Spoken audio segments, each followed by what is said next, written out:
everyone. Welcome to Soul Symbols. My name is Shelly. I'm a writer, an astrologer, and a card reader, and I'd like to welcome you to my channel.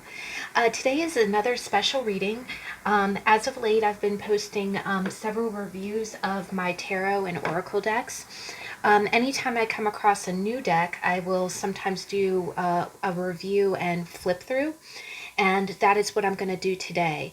I have a separate video that is posted that shows you all of my tarot decks. I have quite a few of them, but over the holiday I did acquire another tarot 78 card tarot deck that I'm really excited about. This was really a dream to get this deck. I did not anticipate getting another tarot. But this one has a history to it that we'll get into in just a minute. And when I saw it for sale, I was like, okay, I want this deck. So what I want to do is, this is a fairly newer produced deck. It is published in 2020. Just like the Starseeker Tarot, I wanted to go ahead and do a introduction and walkthrough.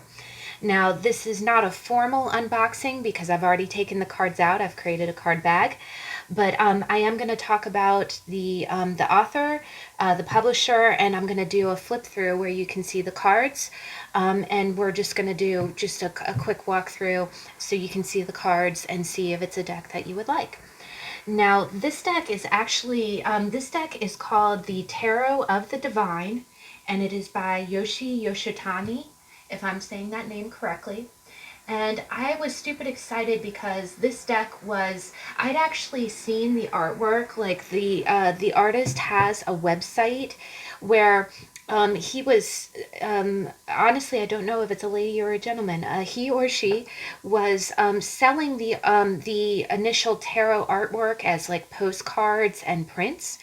And at that time, the full tarot deck wasn't, produced yet. Like, it wasn't available for sale. I was familiar with this artwork, and that's the reason that when I saw it, I was like, oh my gosh, let me get this. But he or she was selling the artwork, not as a tarot deck yet, but that was, of course, in the works. And this last year, 2020, has been pretty unpredictable. So I'm not sure. My thought was that this deck wasn't going to come out until 2021 or 22. So I was really excited to see it. Now, I was just walking through a bookstore. I was walking through Barnes & Noble, and I saw it, and it was under $25. It was really a good deal. Actually, I think it was, US $19.99, and in Canada $25.99. So, wow, and I thought that was amazing. Now, the publisher is Clarkson Potter, which is I believe it's a division of Penguin Random House. And that is the same publisher who produced the cards. If you watched my Jane Austen reading, I showed you my Jane Austen decks. It's called the Jane Austen Tarot, but really it's by Jackie Oakley, but it's really not a tarot deck. It's kind of a hybrid of an Oracle and Lenormand deck. But that is produced by the same publishing house. And in a minute, when we get to the cardstock, it's very similar cardstock. It's not the same size, but the cardstock is very quality. So we'll talk about that in a minute. But so very reasonably priced. And what it is that this deck is, so we'll go ahead and open it up. What it is it's a side opening box. It's a hard box and very durable. And it opens up like this. And you see it has beautiful gilding. It has gilding all across the front and the sides, and even on the side. So if you keep it on a shelf, you can see it at a glance. And then when you open it up, it opens just like this, which is just the construction of this is really, really nice. So if you decided to not put it in a bag, if you just wanted to keep it in the box, you could totally do that. The cards fit very nicely right into the alcove here, and there is a ribbon to help pull the cards out. So if you ever put the cards there, and then the guidebook fits right on top. Now, the guidebook is wider than the cards. It's actually, I think, the same size as the other book, the other tarot deck that I have from this publisher. And, oh, this is so beautiful. The welcome says listener, seeker, speaker. And the guidebook is absolutely gorgeous. It has full color illustrations The illustrations are very large, and it gives the name. And what I love about this deck is that I believe that this is a Japanese artist, and he takes inspiration. He did the entire tarot, and he did it based on fairy tales and folklore from all around the world. So all of these cards, as we flip through them, it gives the name of it. It gives the country, the name of the story, the country, and it says whether or not it's a fairy tale or mythology. In one paragraph, it completely sums up the story, and then it gives you brief keywords for upright and in reversed. And this is just so well done. It's a good sized book. You can grab it. It's not like a little book. You can pick it up and really, and with all of the names, the other thing I absolutely love about this deck is that it's very multicultural. It's so multicultural, and I absolutely adore that, because it isn't just, it isn't just the fairy tales as we know them. It's not just the Grimm's fairy tales that were collected in England or in Ireland. There's stories from there's Arabic stories in here. There's Danish. There's Turkey and Mexico. There's British and China, Norway and Scotland, Ireland.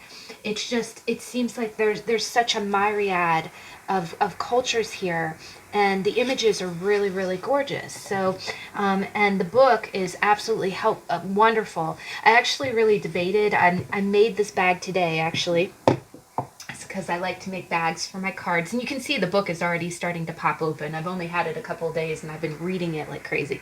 So, but I'm really excited. I did go ahead and make a book that matched the, didn't make a book, I'm sorry. I made a bag to match the card back.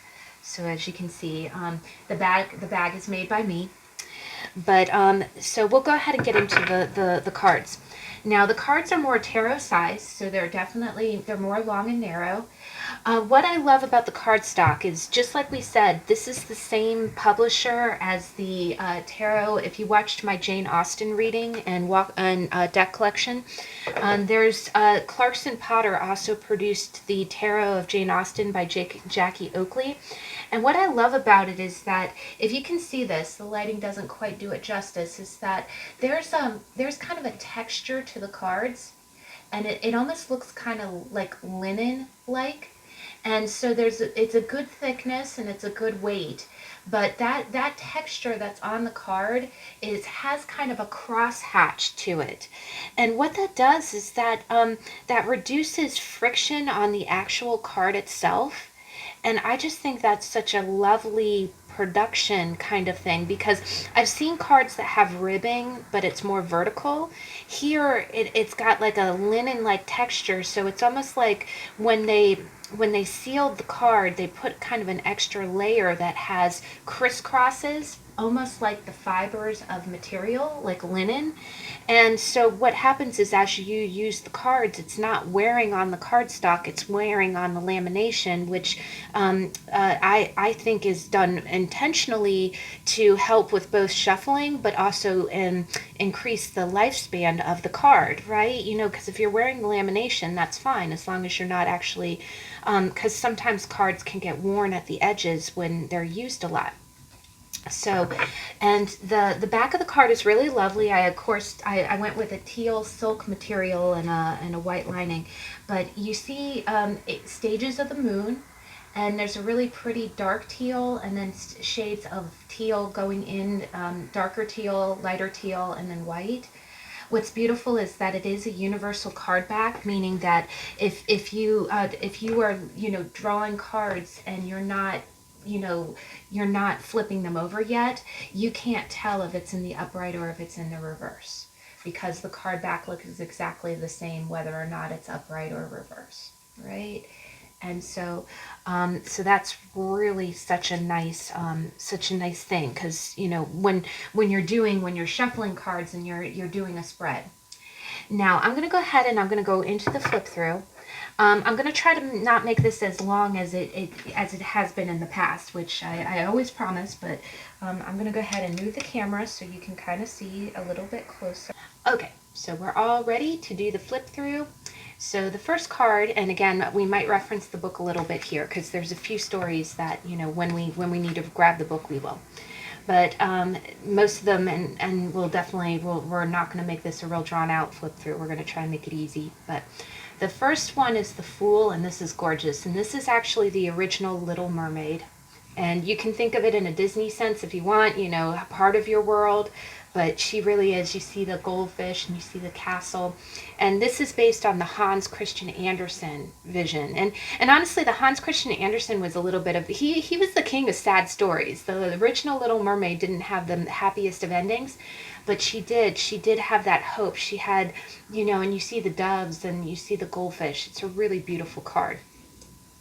The second card, the Magician, is the fairy godmother, and it's so cute. You see the little mice, and so you think of a magic wand, and that's just amazing. This is really beautiful. The High Priestess is really gorgeous. It's a woman reading a book, and in the description it talks so much about intuition and trusting one's instincts, right? And that's so the High Priestess. I thought this was a really gorgeous card, and again, I believe that's of the India origin. This is gorgeous. The Empress, oh my gosh, it is Our Lady of Guadalupe, which is from Mexico, and it just talks so much about peace and giving. I really think of a real Mother Teresa kind of person, someone who is a mother to all, right? Which is really gorgeous. Here we go. The Emperor is King Arthur, and oh, tell me that's not cool with it an England kind of background. The Hierophant is North Dakota, which is a Native American. And this is really beautiful because in the description of the book, it talked a lot about, it talked about following the rules and, being in like kind of in the same regime, like of all of the tribes being in unison and learning the same spiritual lessons. So I thought that was very, very apt. The Lovers is really gorgeous. The Lovers is Beauty and the Beast. And tell me that's not a freaking gorgeous image. The lighting doesn't do it justice. The colors and the contrast of colors is really beautiful. The Chariot is really a neat story. In the book, it talks about three princesses, and I believe it's a Danish or like a Viking, a Nordic kind of story. But it talks about learning from past mistakes and moving straight ahead. And again, when you think of the Chariot, you think of two opposing forces and using your willpower to move forward. So it's like moving forward through adversity, which I think is really gorgeous. Now, Strength is really gorgeous. It's again, I believe this is a Scottish tale, and you see a lion with the head of an alligator, and a Scottish maid. So it does here also talk about base forces, and the base kind of needs and instincts within ourselves, and peacefully taming them or being in balance with them, containing or showing inner strength. The Hermit is so beautiful, guys. This stag really, really speaks to me. And if you watch my channel, I've referenced there's a movie where the Queen of England is walking she gets stranded out in the woods at Balmoral, and she runs across the stag. And it's like that moment to pull back and reflect on what's happened and to try to decide where you're going forward. And this is just gorgeous, gorgeous imagery. Now, the Wheel of Fortune is really a cool one. This is actually based on a Ghana deity. And it's actually a little bit of a mischievous deity. It's someone who sometimes plays pranks, but what is gorgeous about this is that you see kind of the web around him, and the Wheel of Fortune, you've seen it be that kind of, what I see in this context is, you're just like with the Wheel of Fortune, one minute you can be up, the next minute you can be down, right? And it can flip on a dime. And, but it's all of the actions are interconnected, right? And sometimes it's cause and effect, your actions determine the outcome. So when this comes up, this really holds a lot of meaning in this context. Now, Justice is really beautiful. This is more of a, I believe, of course, this looks like a China Dynasty one. Let me go ahead and take a look and we'll double check. This one is, yes, Amaheng Eso. It's a Korean legend. Justice is power wielded with both intelligence and impartiality. It is making decisions with all of the facts and accepting the consequences of any choice made. It is punishment of the corrupt and promotion of the deserving. Yes, oh, that's beautiful. So that's a Korean background. Now, Hanged Man is really gorgeous. This is actually Sleeping Beauty. And of course, it's talking about, you know how, and again, I always say, I feel like our dreams speak to us and we get intuition from, by pulling back and taking no action. You can see the higher meaning of things. Now, Death is really another really gorgeous one. This one is called the story. It's from Norway and it's called The White Bear King Valamon. And, it's huge upheaval, potentially representing the death of one way of life and the start of a new one. Life changes irrevocably, and there is no way back. Change is necessary. The death of childhood is important in order to grow up. And what is really amazing is that she's holding a light that's illuminating this kind of skeleton, but when you see it here, there's a hand, like a human hand. That's just really powerful. Now, Temperance is such a gorgeous one. Again, these have such, and this is a Buddhist India base, but it's about balance and meditation, recognizing when to change with the times and when to change the situation itself. Entities are fluid, but their goodwill remains constant. So wow, that's really gorgeous, guys. And again, the multicultural of this is really gorgeous. The devil is really quite, amazing. You see, and again, a little bit of a trigger warning. A few of these cards get pretty deep, and I'll let you know when we get to it. But you see someone's, a mound of money and a forest that's on fire, and you see piles of bodies, and it's like okay, this really speaks to me more of our wants and our desires and how they can kind of corrupt you. Now, the tower is really quite beautiful. This one is not what you would expect. This is Rapunzel, right? And you remember, she cut her hair, or what is it in the actual story of Rapunzel? The evil witch cuts her hair and lures her lover up the tower, right? But you could actually even think of it more of a modern context, just like death. We talked about, needing to give up, being willing to relinquish what isn't working. And you can tell that Rapunzel was not in a good living situation, so sometimes letting that go and experiencing and letting it change, letting change come in, and inviting it in.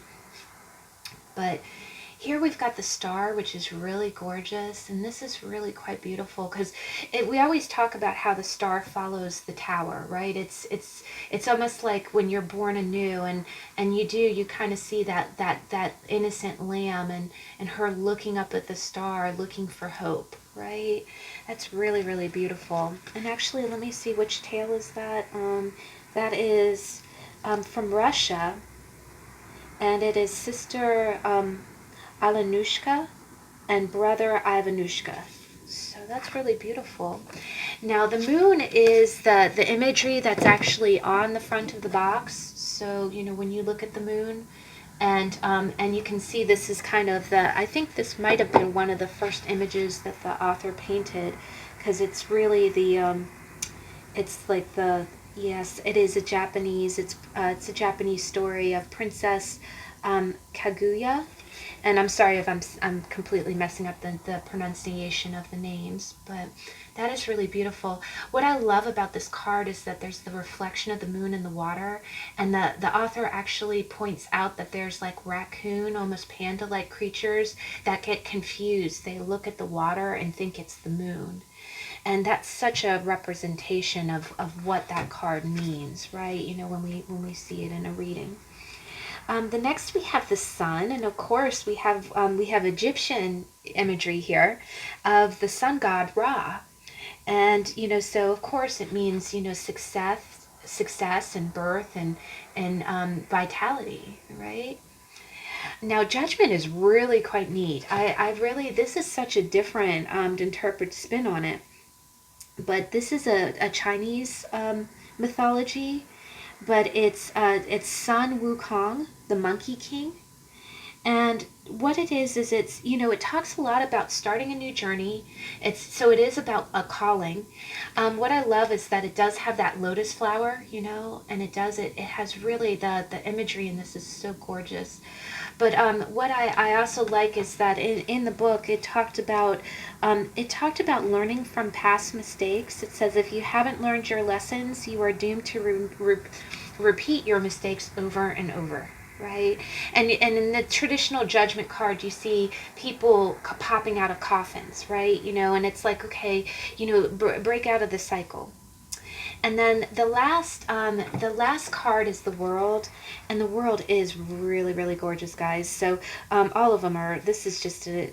I'm really amazed by this deck. I did not expect to like it as much as I do, but this is a New Zealand, and it's Henamoa and Tukanake.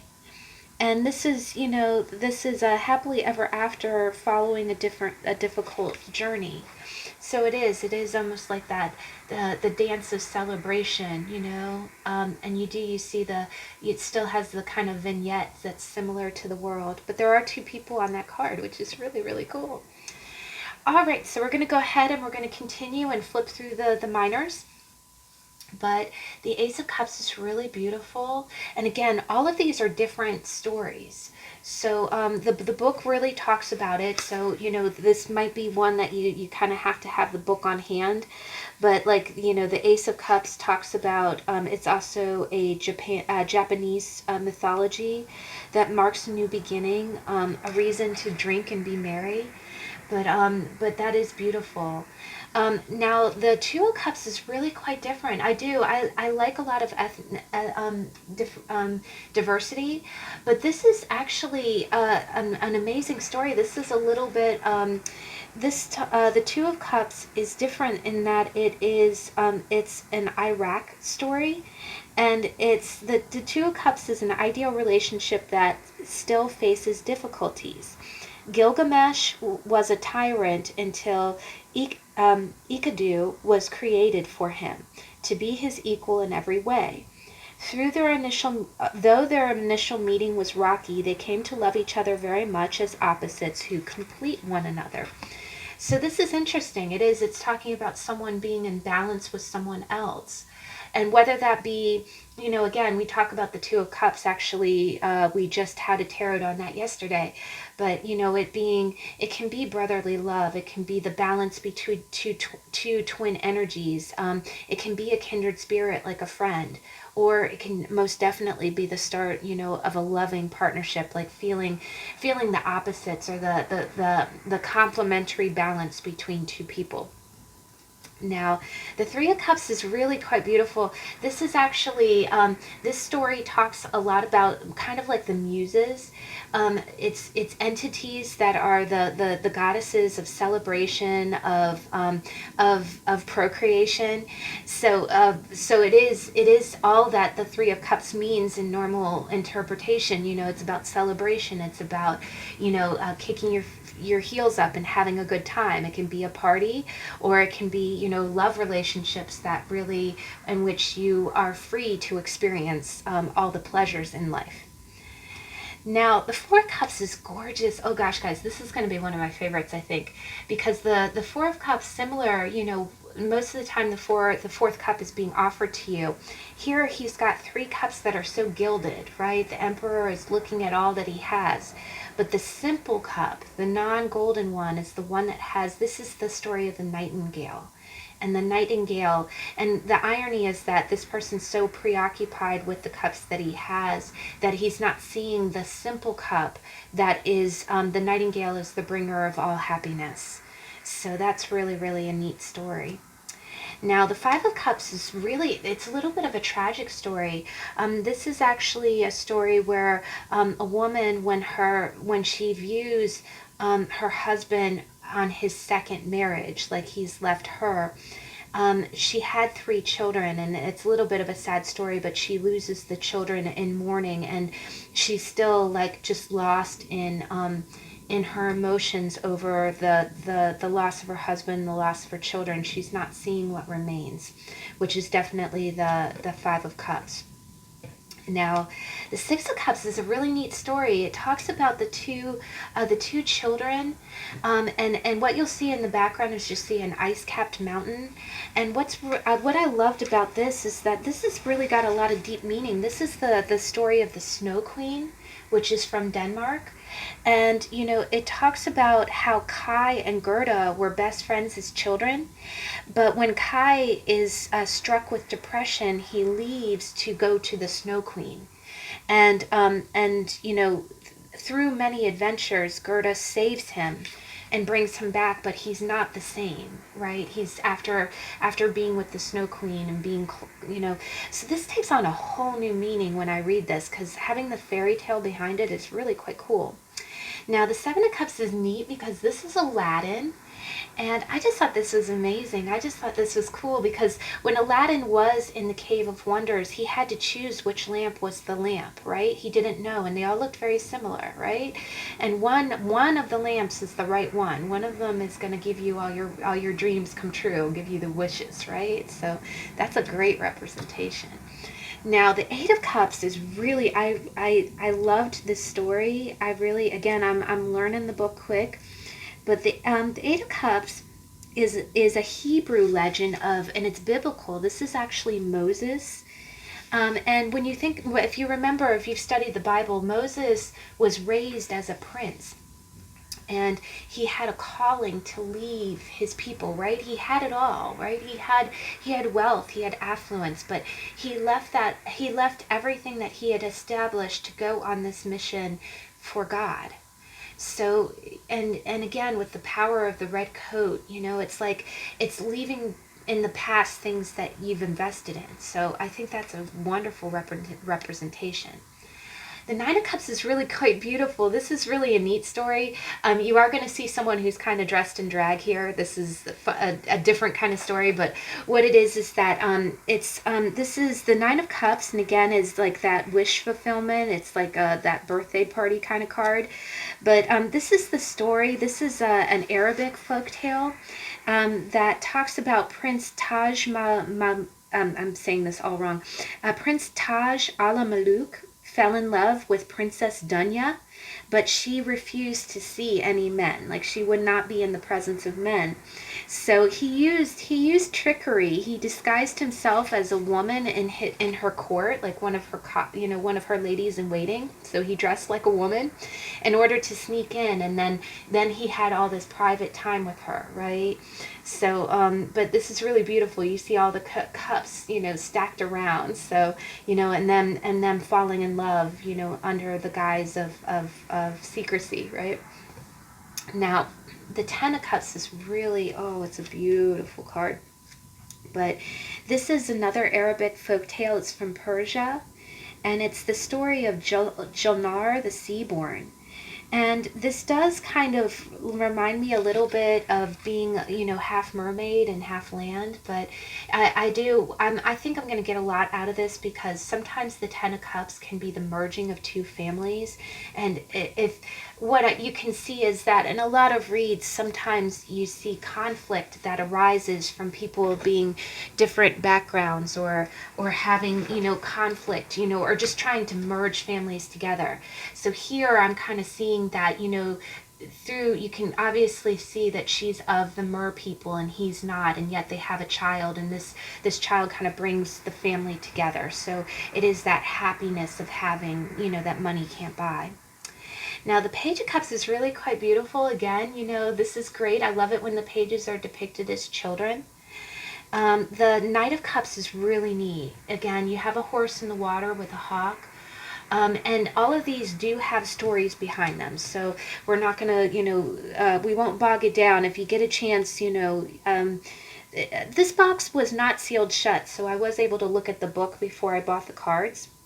But this is, I thought the Queen of Cups was incredibly beautiful. This is actually a Nigerian story of Yemoja, which is, Yemoja is the goddess who connects those on lands to those in the spiritual, those on land to those of the spiritual plane.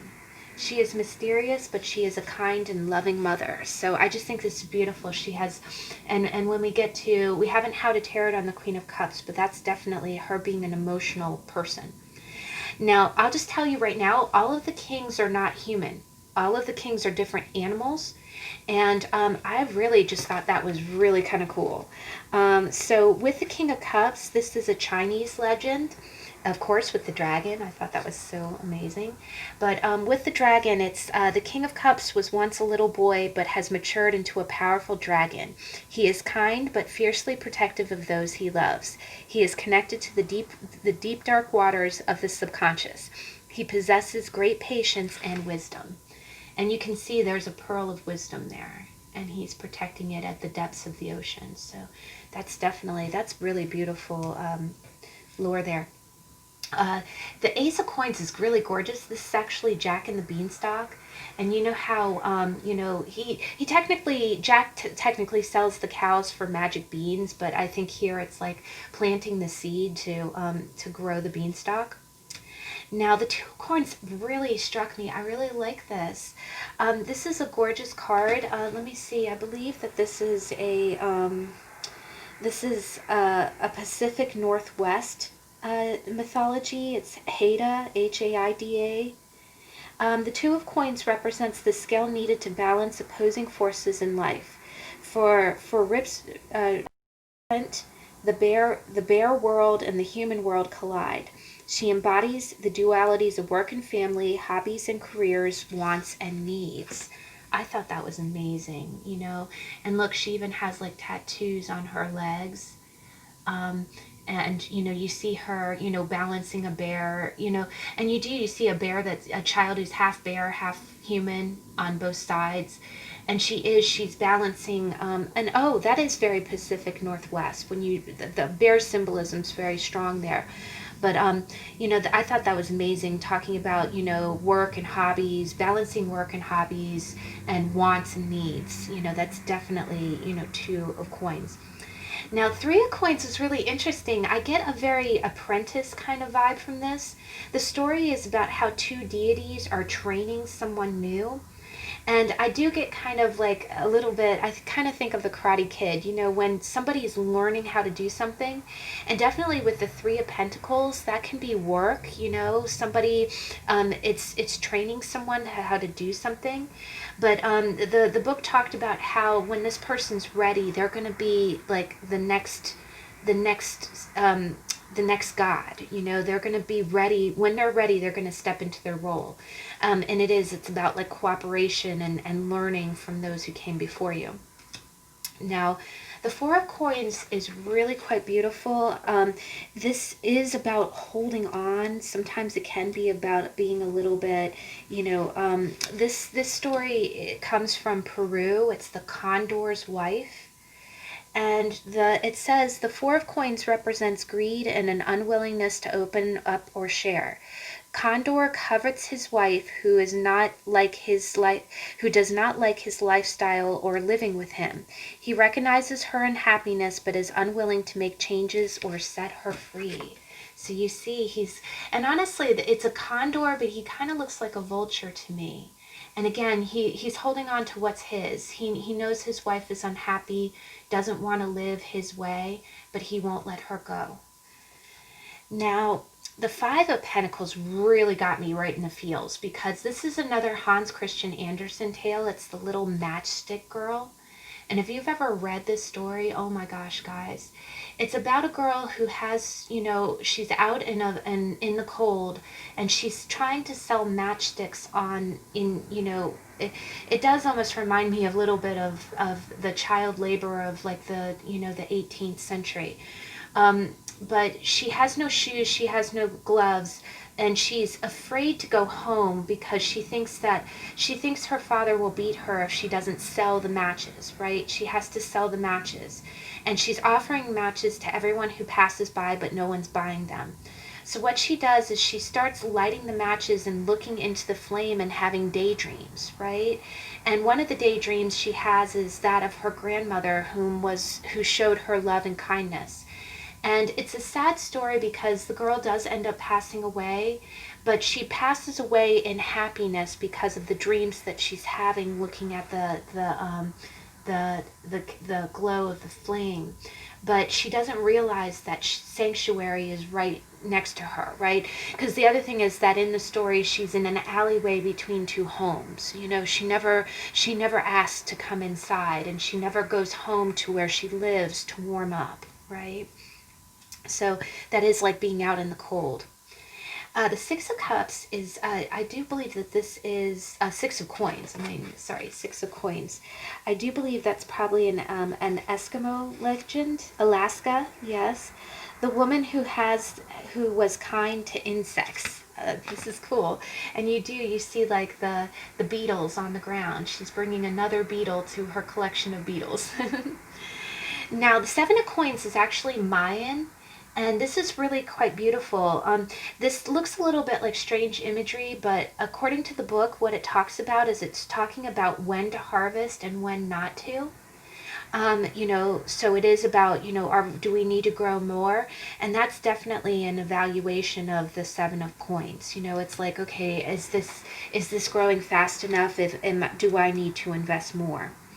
Now, the Eight of Coins has got a real different meaning, because normally the Eight of Coins talks about, working hard or honing a craft. This one is called the Six Swans, which is a German fairy tale. And it says the Eight of Coins represents the long haul, the slow in the middle of a project that needs to be completed. The little princess needs to keep weaving nettles in silence if she wishes to get her cursed brothers free. So here, this is taking on a little bit more of a, I need to be, diligent in my work. But this is another one of this did kind of put a little bit of a sad slant on the normally more industrious Eight of Coins. The Nine of Coins is really beautiful. It's a story about harvest and watermelons. I know that sounds funny, but it does. It definitely, it's got a beautiful story to it, and it really did speak of abundance and self-sufficiency, and the artwork really shows that. Now, this is great. The Ten of Coins is really quite beautiful. It's, it's about, and it kind of shows an old dog, right? And he's surrounded with his progeny, right? And it is about, having enough to provide for all of your family.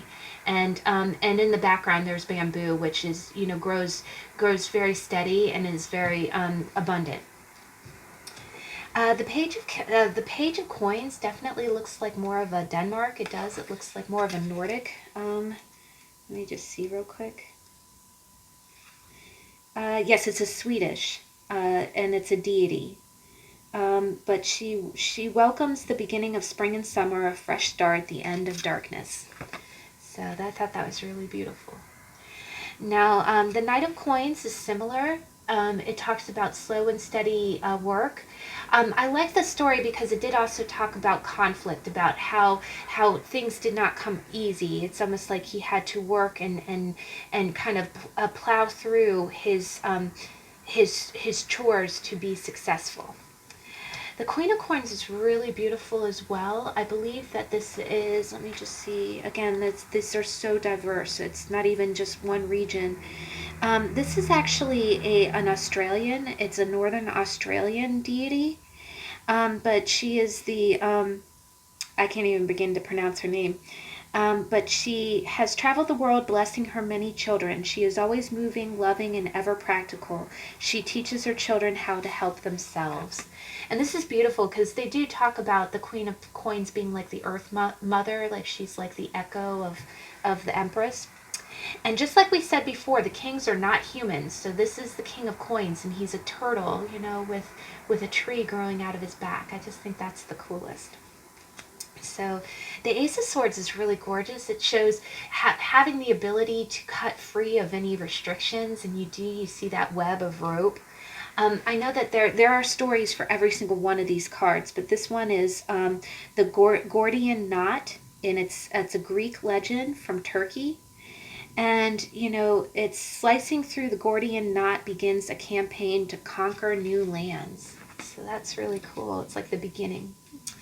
Now, the Two of Swords had a beautiful story to it. I thought this was, and again, she's got this, in this version, she has fire at her feet, which I think is so different. Because a lot of times you just have that churning water that you're ignoring. But this is Sita from India, and it's a Hindu epic. But the Two of Swords represents being stuck between hard choices. Sita's decision between, Scylla and Kybritis is not easy and cannot be made blindly. It calls for self-reflection. Things can only remain balanced for so long before a move must be made. So wow, that really gives a sense of urgency, because it's like, okay, she has to choose, but she needs self-reflection to do it, but she does not. Time is ticking. She can't remain in limbo forever. Now, the Three of Swords, this is freaking gorgeous. And I've said before, normally the Three of Swords is just the heart with three swords in it. If you've watched the How to Tarot, it's amazing how no one can ever re-envision the Three of Swords. But this author did it, and I am really impressed with how they did it. I actually know of this story. This is a Japanese story of the crane wife. And what it is the Three of Swords represents betrayal. The crane wife asks her husband for privacy, but he spies on her, only to discover that she was hurting herself to help him. His spying was treacherous, but so was her inability to trust him with her secret. So wow, guys, that's amazing. Heartbreak, self-harm, sadness, grief, separation. It really embodies all those things, trusting one another, also letting suspicion, or letting a third party, and again, third parties doesn't have to be a person. It can be thoughts, it can be suspicions getting in between you, right? But this is a gorgeous, I almost want to read that fairy tale. Now, the Four of Swords, I'm glad that I read the book, because the image at first I thought was a little creepy. But because normally the Four of Swords is that peaceful, that's kind of that repose. But here it says this is Fenrir from Norway, which is almost kind of a werewolf kind of story. But the Four of Swords signals a pause in battle. The Norse gods know that the wolf, Fenrir, will bring about the end of the world. So they have him bound and chained. While he still represents a threat, for now there is a respite. So what I'm seeing here is that we talked about how your problems in the How to Tarot for the Four of Swords, we talked about how your problems will be back when you get back. You need a break, right? So here, it does seem like they said, this is almost like a werewolf. It's almost like if he's let loose, he's going to cause the end of the world. Now, I did think the dagger through the mouth was a little graphic, but I can kind of, now that I've read the story, I can kind of understand. It's almost like, your problems have not completely gone away. It is that, for right now, they're in a place where they can't hurt you, but that doesn't mean that they can't, that you're completely out of the woods, right? You still got to deal with it. You got to deal with it sometime. Now, the Five of Swords is another Egyptian story, and I thought this was definitely kind of interesting, because normally the Five of Swords are winners and losers, which we know. But here we have Osiris, Egyptian mythology. So the Five of Swords represents a fight won through deceit. Set overthrows his brother Osiris, and is seen gloating over his brother's inconsolable wife, Isis. While Set represents a tyrant of a victor, Isis is a defeated combatant who will eventually bring about Set's defeat. So this is what's very cool about this. We talk about this card being winners and losers, and you clearly see a phoenix here. And so Set has a brother, Osiris. Osiris is married to Isis. Set overthrows Osiris and conquers him, which leaves Isis in grief.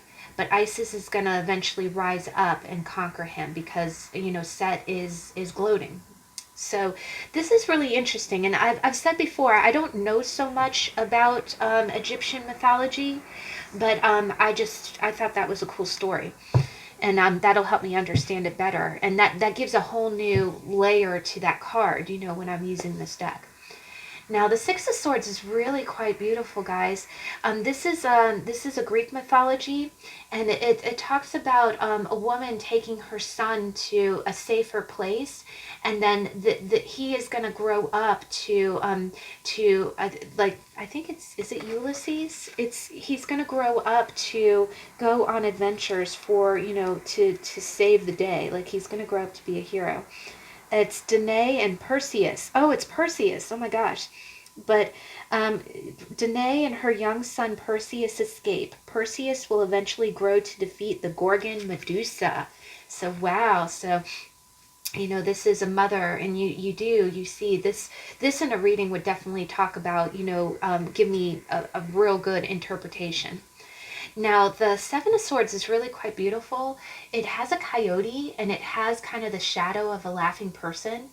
But in this description, it does talk about how cunning the coyote is, but it also does talk about how that he can very easily he can easily get caught, because he's not completely foolproof, right? He does, he leaves trails behind him even though he thinks he's so sly, right? So that's definitely, and you see like a trail leading to him.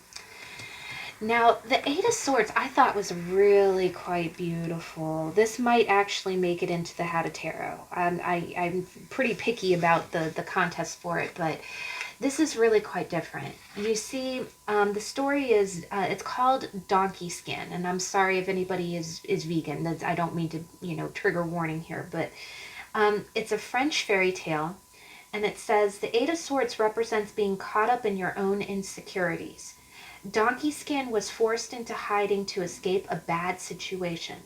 She is now faced with the decision to continue the life she has created or step out of her own self-made prison. And wow, guys, how, when you're forced to wear the skin of an ass, and I don't mean to be offensive. I don't condone wearing fur or anything like that. But what this gives me a whole new layer, because we did the How to Tarot for the Eight of Swords, and we never really discussed about how sometimes it can be shame. Sometimes you got yourself into a situation that embarrassed the hell out of you. And it's like, and again, you feel insecure. You feel like everyone's laughing at you. Everyone thinks you're a joke, So that really puts a whole new spin on it. Now, this is a great one. This is another Greek story. Excuse me. But this is the story of Oedipus, and if you've heard of an Oedipus, I'm sorry, maybe I'm saying this wrong. It's a complex that they talk about, but it's an Oedipus complex, and it's Greek mythology. But the oracle at Delphi warns the king that his son Oedipus will one day kill him. Had he not let his fears control him and raised his son in love instead of hate, the king's eventual death could have been avoided. And what happens is, the reason he sends his son away, and he gets the oracle's the prediction, and he thinks his son is going to purposely try to kill him. So instead of raising him in love, instead of raising him in his own, he sends the child away, and then the child later comes back not knowing that it's his father, and does end up killing him. And what it is that I think this is a very interesting depiction of the Nine of Swords, just because it's that being so up in your head. It's a self-fulfilling prophecy, and energy follows thought. The other thing is that sometimes it can be, don't let your mind run away with you.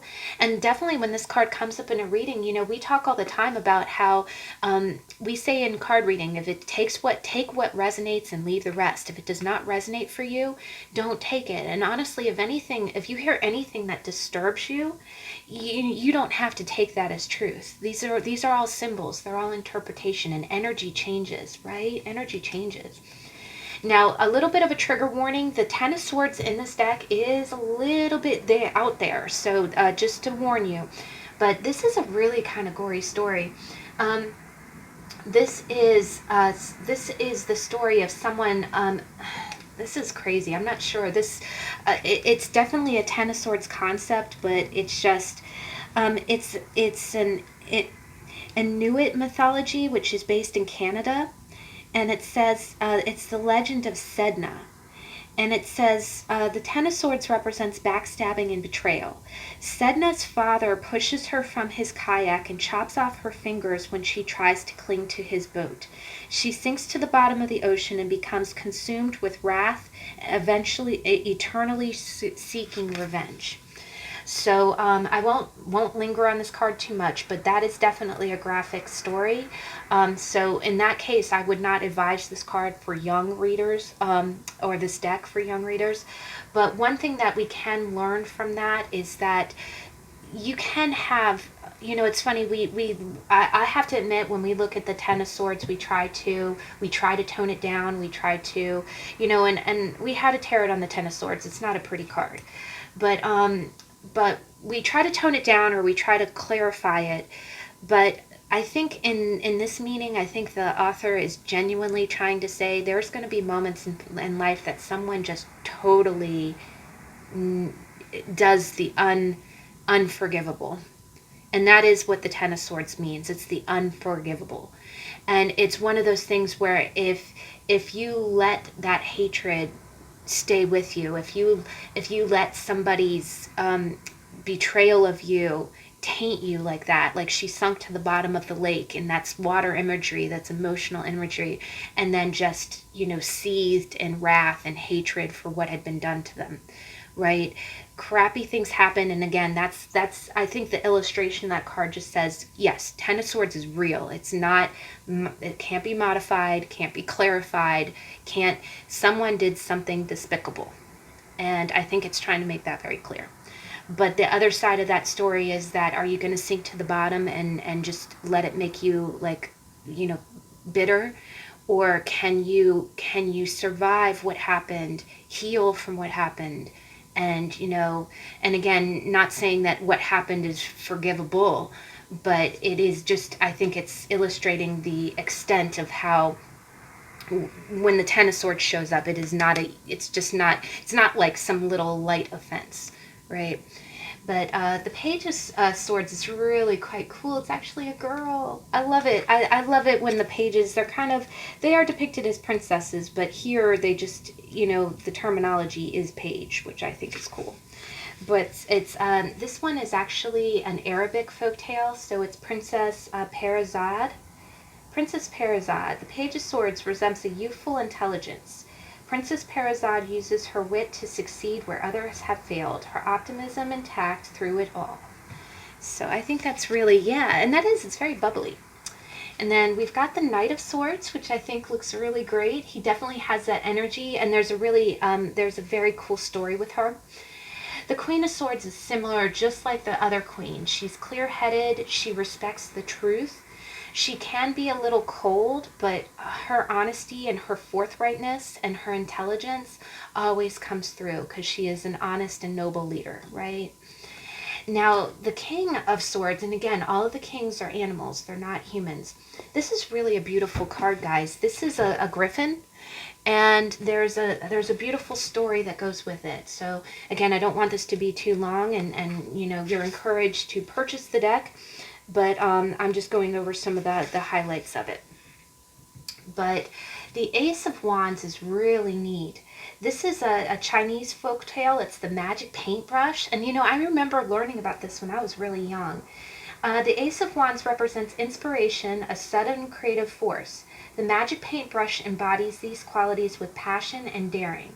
The magical moment right before the ink hits the paper and all dreams and possibilities are within reach. And that is cool. That is so cool because, we talk about the wands being that springboard, that exciting jump forward, right? Into something new and a creative project. Now, the Two of Wands I thought was so cool. It's actually is it Roman or Greek? Oh, it's Italian. It's Roman mythology. And this is Janus, Janus. Janus, the god of doorways and transition, is able to look to the past and to the future in order to make effective decisions. And you talk about that one established rod, and again, this being the past and this being the future. I thought that was an amazing card. I thought that was so cool. Now, the Three of Wands is really quite neat. It shows someone running up a ladder, and you see the three wands at the side. But this is a Romanian fairy tale called The Enchanted Pig. The princess takes a long journey to rescue her prince, making sacrifices and surviving trials along the way. And it's neat because when you talk about the Three of Wands, it's like it's the continuation of energy. The Four of Wands is definitely a gorgeous card. It is the book really describes it well. It talks about taking a moment to celebrate. And that's one thing, is that even though it is a twin flame card and it is about marriage, it's about buying a house, it is also about enjoying the milestone, right? It's like a plateau in your life where you've come so far, and it is okay to take a moment, take a breath, and enjoy it. Enjoy that and celebrate that victory. Now, this is neat. The Five of Wands, normally is a competition card, and here it is a competition, but this is really great. It kind of touches on the other meaning of it, which is playful competition. These are five brothers. And it does talk about communication, but what I really get from this, that I'm going to have a lot of fun with this, is that I see this more of like the playful, like you see one person's leg there, and another person, with their up to their throat, but they're not like, it's not heated battle. I almost think of this as being either healthy competition, like sports, or when you have kids, possibly boys, and they're just like wrestling around, or you have that kind of family that you're always kind of trying to playfully one-up one another. The Six of Wands is another beautiful one. I believe that, oh gosh, you know what this reminds me? This reminds me of the female soldiers in Black Panther, and I love that. That gives me such a sense. And this is a Masi legend. It's Yenega, and she's a warrior princess, and her father's most prized fighter. Her skill is so great she never wishes to her father never wishes to part with her, but she rebels. She seeks her own path and recognition for her deeds. So that's really cool. That's a beautiful card, guys. Oh, Seven of Wands. Oh my gosh, this one, I think I've never seen him. This is what I love, is I've never seen this depicted in a card deck, and this really got me. This is John Henry, and this is an American folktale from Alabama. And John Henry stands up for what he believes in and is willing to fight to the bitter end. His courage and resolve is an inspiration even to those who disagree with him. And oh my gosh, if you've seen, it's a tall tale and legend of John Henry. I've never seen that. I haven't seen that in a book in the longest time. The last time I saw that was like on, there was an HBO series called Shelley Duvall's Tall Tale and Legends. That's like the last time I've ever seen John Henry done in a story. The Eight of Wands is beautiful. This is another, this is more of a Native American, North American Lenape legend. But the rainbow crow flies quickly to deliver warmth to the cold earth below, singeing his wings in the process. So I think that's beautiful. You see the snow landscape, and he's coming to bring the fire. Now, this is really beautiful. This one is a little bit, again, some of these images get a little spooky, but not too bad. I wouldn't advise this deck for a real young reader. But Nine of Wands, you see, it almost looks like a haunted house. And this is the story, I believe, of a princess. I think she's a princess, who's going through several trials, right? And this being the nine, we talk about it, it's Valusia the Beautiful. It's a Russian fairy tale. And sent by her wicked stepmother to the door of the witch Baba Yaga, Valasila the Beautiful stays resilient. She endures Baba Yaga's impossible trials. She is very wary and cautious, but also hopeful. So again, that's somebody who's been through a lot, but is remaining hopeful and is. I love it because she's holding on to a doll. It's almost like she's doing her best to not be afraid and to keep vigilant. Now, the Ten of Wands, it's funny. Normally, you wouldn't see imagery like this, but I like this story, especially when you read the book. It talks about working hard for rewards that you won't live to see, right? So again, this deck is going to give me a whole new, this is really cracking open my mind in the way that I see some of the meanings of these cards, because the traditional Ten of Wands is about taking on chores that aren't yours. You're taking on more than the lion's share, right? Sometimes you can be working yourself to death. And here it's showing that yes, you're planting the seeds. Your life force is planting the seeds, and those seeds are growing, but you're not going to be around to see how strong those grow. So it's a little bit of a dual meaning. It means that yes, your sacrifice, you working hard is going to prosper, but I also kind of see it as the other side of that is that, will this matter? You know how when you get frustrated or you get upset and you think, will this matter in 2 years? Will this matter in 4 days? Will this matter in 5 minutes? The other thing that I kind of see, and not to be morbid, but sometimes when you're working so hard, and especially when you see the Ten of Wands, because it's a caution card, it's like, okay, why are you killing yourself doing this, right?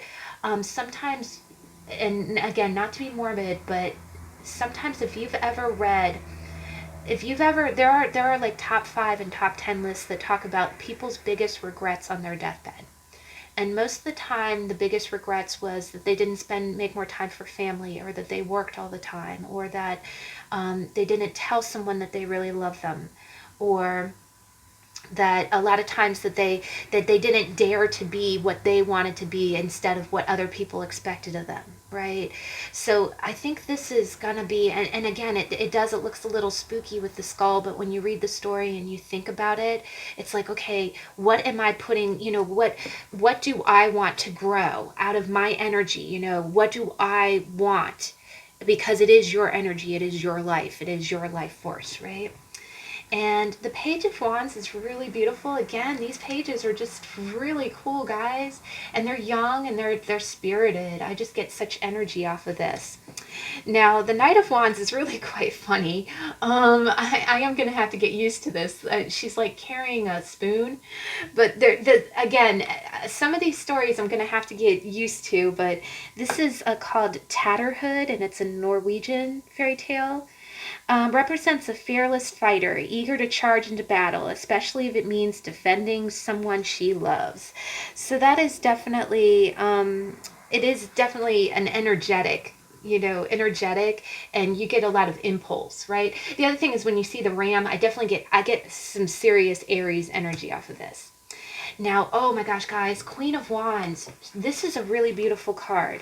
Now, this is Pele, which is a Hawaiian deity, and I get a strong, and I'm gonna come out and say it. I get a little bit of a Moana thing from this. The Queen of Wands represents a fiery force. The volcano goddess Pele rages. The volcano goddess Pele's rages can be destructive, but her blessings are just as beautiful, just as powerful. She is the creativity of dance and nourishment of rich soil, and the chaotic force of explosion. And gosh, guys, you know what? This again is going to really give me a whole new meaning. We had a tarot on the Queen of Wands, but she is just like the King of Wands. She has a temper, right? The other thing is that you know how they talk about, are you going to use your force for good, or are you can use your same energy to create, to build up, or to destroy. But volcanoes, when they destroy, the volcanic ash is very fertile. It's what makes the ground fertile and able to grow such beautiful things again. So I do think this gives you a lot of interpretation. Are you in your volcanic? The other thing is that the Queen of Wands, when she's mad, she can be pissed as hell. She's not an easy character. She's also got a lot of ego. So, going up against her can be like you versus a volcano. The other thing is that if you've ever seen the movie of Moana, you see that the evil force that's coming is because she's angry, right? Once the stone is returned, she gets back to her peaceful giving, and that's the thing. The Queen of Wands is very warm. When she's giving, there's no warmer and more creative force. She's also very dynamic. She's a warm mother, a warm nurturer. But when she's mad, or when she's taking back those gifts, they can actively can be pretty wild. And then last but not least, we've got the King of Wands, and this is beautiful, guys. And again, I said with the other ones, all of the kings are not humans, they're animals. And here you have the phoenix. But what's interesting is this phoenix really has peacock feathers. And this is really quite amazing because, again, the King of Wands, we had a tarot on that. You could watch it if you want. To see like the hybrid between a peacock and a firebird or a phoenix is really quite of an interesting definition. And this is an East Asian mythology, and it is the legend of the phoenix. But I just thought it was neat that he seems to have peacock feathers. And again, just like any fire sign, male or female, there's a sense of ego or sense of self that's very, very valid. So wow, guys, as you can see, I am in love with this deck. I'm very glad that I bought it. I am going to be using it in the upcoming reads. I did just want to do a flip through because I thought it was amazing. I made the bag that you see here, and I will be using it in reads moving forward. So I thank you for joining me and checking out the flip through. If this is a deck that you'd like, again, I've only done 2 flip throughs here on my channels, and it's for the new decks, the ones I didn't include in the previous walkthroughs. But I thought this one was very quality. The cardstock's beautiful. The publisher, I have 2 decks from them now. So I was really glad to get it, and for under $20, I couldn't ask for like a better deck. So we'll see how it goes, see how I like it. Maybe as I go along, I'll see how comfortable I am with it. But I thank you for joining me. If you're so inclined, I am going to be posting a video on Saturday, the weekly energy card reading. And please check out the How to Tarot yesterday for the 2 of Cups. But thanks again, and I'll catch you in the next video. Bye.